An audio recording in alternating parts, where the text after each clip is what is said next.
Hello and welcome to one of the coolest subjects ever, Criminal Law and Procedure A.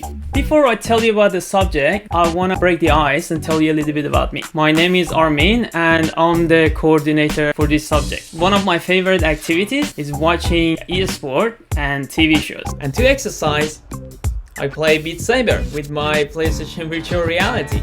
And as you can see, I'm a big fan of collecting action figures. I will linger on this image so you can see my awards back there. Students usually ask me if we own any pets. We have 3 pets. Bex, the Great Dane, Marceline, the cat, and Meepo, the Dachshund. Remember Meepo's face? Because he's the one who will draft your exam questions. A little bit about my academic background. I was offered a scholarship at UNSW to do my PhD on neuroscience and criminal law. So I studied crime and the brain. For example, I studied how we use MRI brain imaging in Australian courts to prove that there is something wrong with the offender's brain, why they were violent at the time of crime, and how should we punish them. In terms of my research interest in general, anything is cool, anything is recent, anything is fun, anything is nerdy. Overall, I love the intersection between science, technology, criminology, and law. So I've done some research on law and biosocial sciences, big data, gambling and domestic violence, and in a project funded by DFAT, we developed a course on foundations of ethics, law, and artificial intelligence. Alright, enough about me. Let's talk about criminal law and procedure A. So what is this subject about?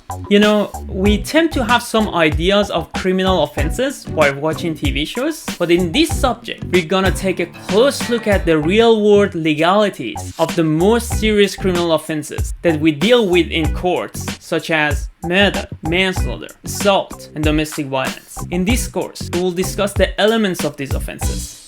Say you are a prosecutor in a murder trial. Would you need to prove that the accused person had the intention to kill? Or would it be enough to prove that they intended to cause them serious physical harm? Lots of us assume that the laws that we have right now are the laws we always had. But criminal law is an area of law that changes a lot. So we want to know how the offenses in this subject came to be offenses. How they were changed, what's their story, how the culture, norms, politicians, high-profile incidents formed them, and do they still make sense to us today, or reform is needed? This subject is also about the criminal process, how criminal law is carried out in practice. For instance, we'll talk about the powers that the police have. Imagine you're walking home from a hard day of studying criminal law and process at uni. Does a police officer have the right to stop and search you simply because you look suspicious? And if you resist, do the police have the power to arrest you?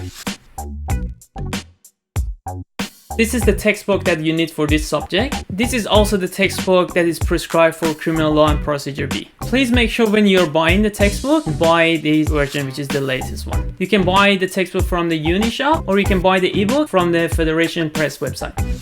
We have 3 assessment tasks. Your first assessment is engagement, aka class participation. Technically, you should show your seminar leader that you have watched the lectures, read the weekly materials, and participated in class activities. At the end of each session, your seminar leader, based on your overall class participation, would give you a mark. Your overall mark for this assessment will be released on week 13, and this assessment is worth 10% of the final grade. For your second assessment, you should write an 1800-word answer to a problem question. It's kind of a case scenario which we will work in the class. We will release the assessment question and further details on this assessment by the end of week 3, and it is due before 4 p.m. Thursday 31st of March, and this assessment is worth 30% of the final grade. Your final assessment is the exam. The exam is worth 60% of the final grade. Further details on the content and format of the final exam will be made available later in the session.